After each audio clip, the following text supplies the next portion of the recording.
walaalayaal waxaan si khaas ah maanta ula hadlayaa addoomaha ilaahay gaar ahaan dumarka. addoontii allay ha noqonin addoon, ha u noqonin ibliiska, u noqo addoon ilaahay u noqo. waxaa jira gabdho badan oo marka kor laga arka aad is leedahay waa addoomo ilaahay, laakiin xaqiiqadii aanan ahayn oo ah addoomo ibliis.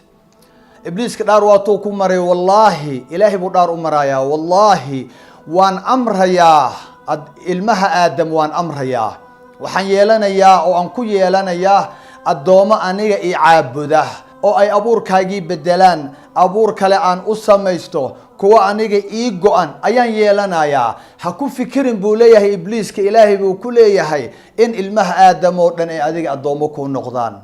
wa qaala la attakhidana min cibaadika nasiiban mafruuda, qayb baan ku yeelanayaa buu leeyahy. waa kuwee addoommada ibliiska? min xadiidi ibni mascuud radia allahu canhu ardaah, waa ka uu dhahayo lacana allahu alwaashimaati walmustawshimaat walnaamisaati walmutanamisaat walmutafallijaati lilxusni almugayiraati khalq allah. waa dhowr ruuxa uu lacnadayo rasuulka iyo ilaahay ay lacnadayaan, islaamka uu lacnadayo. waa addoomaha ibliiska, addoomaha ilaahay lama lacnado.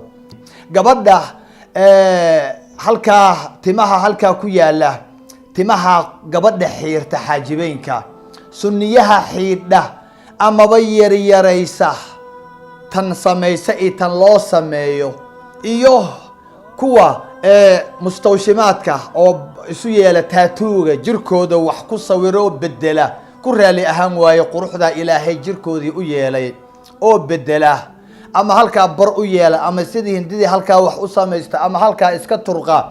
kuwa ilkaha feedhfeedha ibliisku u amree uu leeyahay war fanax isu yeel, ti ilaahay arki mayaan, qaybta ilaahay sii arki mayaan oo ay ku ahaayeen addoomo alle. ibliiskii baa amraaya.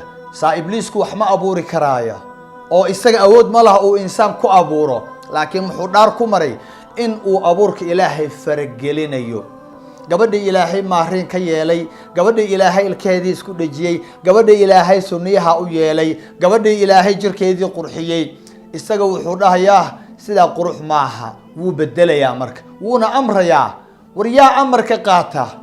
amarka waxaa qaata qofka addoonka ah, qofka addoonsanaya ayuu amarka ka qaataa. addoomaha ilaahay, ilaahay bay amar ka qaataan. addoomaha ibliiska, ibliiska war waxaad naxariista ilaahay ku waayeysaa oo aad jannadii ku waayeysaa, naxariis adduunye mid aakhiro ku waayeysaa, islaamkaaga aad uga fogaanaysaa timahaasoo aad xiirtay keliya, ilkahoo aad feerfeertay. ilaahay baan ku dhaariyay imisaa guryaheena gabdho malcuunaada ay ku jiraan oo weliba aanu arkayn horteena ay ku samaysanayaan. gabadha markay aroosaysa wixii oo dhan way bedelaysaa, bal midabkeedii bay bedelaysaa, bal waxay bedelay ilkaheedii, abuurka ilaahay bay bedele, abuur ibliis bay raace. say barako u doonaysaa gabadha iyada ah? abuurkaysi inaan bedelin, aynu noqona idaylkeen addoomo ilaahay. alladii laa tadiicu wadaa'icuhu. wasalaamu calaykum waraxmat ullah.